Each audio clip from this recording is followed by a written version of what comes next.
یعنی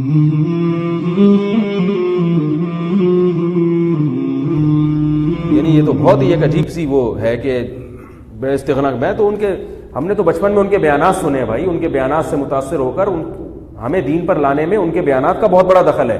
میں نے حضرت سے عرض کیا, مولانا تاج مل صاحب سے, میں نے ان کو بتایا, میں نے کہا آپ کا ایک بیان میں نے 1993 میں سنا تھا, اور وہ بیان کیا تھا, جب میں نیا نیا مدرسے کی طرف آیا تو مجھے بار بار وہ جو بچپن کے شوق ہوتے ہیں نا, پائلٹ بننا اور انجینئر بننا, ہمیں تو کوئی بھی پوچھتا تھا کیا بنو گے, پائلٹ. کبھی بھی یہ نہیں کہتے تھے مولوی بنیں گے. کسی بچے سے پوچھو وہ کہے گا مولوی بنیں گے, وہ پائلٹ بنوں گا, یہ لش پش.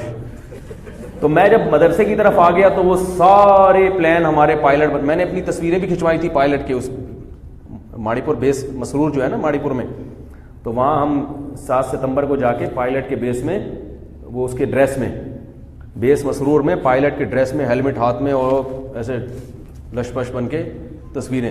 پھر جب دین کی طرف آئے وہ تصویریں ہم نے پھاڑ دیں.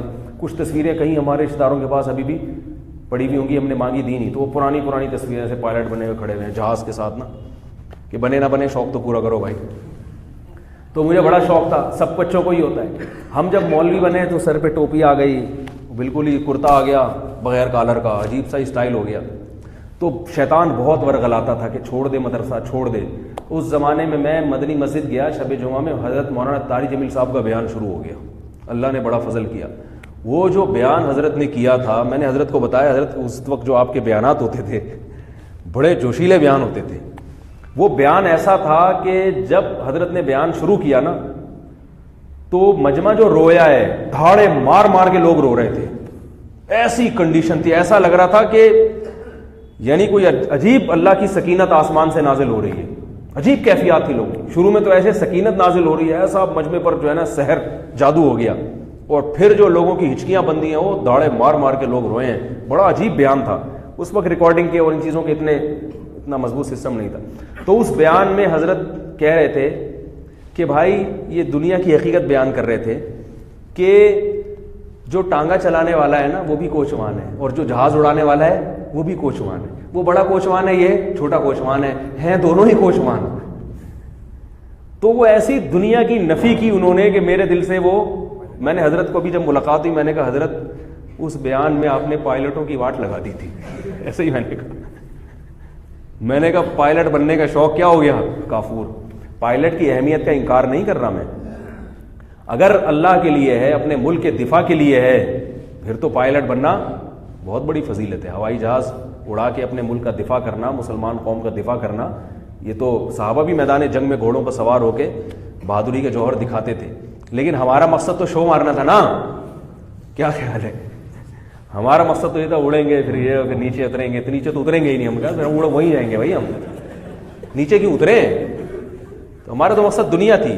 اگر ملک کی خدمت یا قوم کی خدمت مقصود ہوتی تو عالم بن کے بھی تو ہوتی ہے, اس کی بھی ضرورت ہے, عالم کی بھی ضرورت ہے. تو ادھر تو کبھی خیال نہیں, کیونکہ اس میں شو نہیں ہے.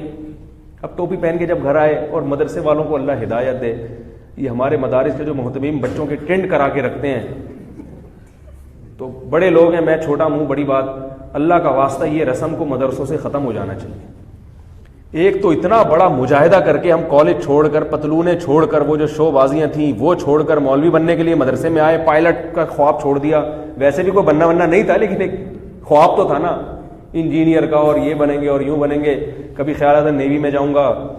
تو یہ ساری چیزیں چھوڑ کر ایک تو وہ ساری وہ جو ٹیشن بازیاں ختم ہوئیں, اور اوپر سے پہلے ہی دن کیا کرا دی, ٹینڈ کرا دی. گھر آ رہے ہیں تو سر چھپاتے پھر رہے ہیں. یہ جو میں بڑے بال رکھتا ہوں نا, یہ احتجاج میں رکھتا ہوں, ورنہ مجھے بڑے بال رکھنے کا بالکل بھی شوق نہیں تھا. دور حدیث میں نے ارادہ کیا اب میں بڑے بال رکھوں گا. اب تو ٹنڈ ونڈ کا ہمارے یہاں دور حدیث تک پھر ٹنڈ کا نظام ختم ہو گیا تھا. بھائی دورے سے پہلے ٹنڈ کراؤ, دورے میں پہنچیں گے تو بال رکھنے کی اجازت. تو جب دورے میں پہنچا تو بال رکھ لیے. جب اگلے سال تخصص میں آئے تو پھر استاذ کا حکم آئے ٹنڈ کرا لو. میں نے کہا اب تخصص کے بعد تو تعلیمی دور, جو اصطلاحی تعلیمی دور ہے وہ تو ختم ہو رہا ہے. میں نے کہا کرا لے بیٹا, اس کے بعد دیکھتا ہوں میں. پھر میں نے بال رکھے, یہاں تک بال کر دیے, تب تو چھوٹے ہو گئے, ادھر تک بال, بہت بڑے بال رکھے. پھر ہم نے کہا احتجاج میں جو ساری کسر نکالیں گے ہمیں ٹریننگ کیوں کرائی. لیکن بہرحال ہم فرما برداری کرتے تھے. آج کل جو ہے نا طلبہ میں فرما برداری نہیں ہے. استاذ نے کہہ دیا کرا دو تو اب سمجھ میں تو نہیں آ رہا ہے، لیکن اب بھائی استاذ ہیں کرا لے یار، اب چھوڑ کیا دلائی. اب بات کر رہا ہوں کہ بھائی یہ بڑا ظلم ہے، ٹھیک ہے، آج کل کے حساب کے لحاظ سے ٹنڈا آدمی کہیں بھی کسی کو بھی اچھا نہیں لگتا. اور دینداروں کے لیے تو زینت ویسے ہی ضروری ہے تاکہ لوگ دین کی طرف آئیں.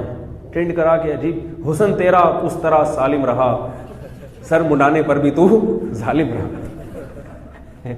یا ہمارے اساتذہ میں یہ شعر سناتے تھے، حسن تیرا اس طرح سالم رہا، سر منانے پر بھی تو ظالم رہا. تو میں نے حضرت سے یہ اپنا واقعہ سنایا. میں نے کہا وہ آپ نے جو پائلٹ کی ایسی کی تیسی کی تھی نا، تو وہ پائلٹ سے میری مراد کیا ہے یاد رکھو دنیا کے لیے. باقی پائلٹوں کی اپنی اہمیت ہے، اور کوئی پائلٹ آپ میں سے بن سکتا ہے تو بنے بھائی، ہر شعبے میں جاننا چاہیے. تو میں یہ کر رہا تھا کہ میں تو گیا تھا کہ بھائی وہ بڑے بزرگ ہیں، وہ میری تصویریں ایسی آ گئی، یوں بیٹھا ہوا ہوں، یوں کر کے دیکھ رہا ہوں. وہ عجیب عجیب سی تصویریں آئی ہیں، وہ مارکیٹ میں چلی ہیں. تو میں اتنا بدتمیز الحمدللہ نہیں ہوں کہ بڑے حضرات کے سامنے میں اس طرح سے بیٹھوں. پھر وہ میری بات چیت کرتے ہوئے آڈیو بھی آئی ہے، اس میں بھی ایسا لگ رہا ہے میں ان کو سمجھا رہا ہوں. ایک صاحب نے مجھے فون کیا آپ کیا ان کو سمجھا رہے تھے؟ میں نے کہا میں کون ہوتا ہوں ان کو سمجھانے والا بھائی. انہوں نے مجھ سے ایک سوال پوچھا تھا، کوئی بات پوچھی تھی جامعہ سے متعلق، میں اس کا جواب دے رہا تھا کہ بھائی وہ جامعہ میں درس قرآن کی جو ٹریننگ دی جاتی ہے اس میں یہ وہ پوچھ رہے تھے کیا ہوتا ہے اس میں، ان کو بتا رہا تھا.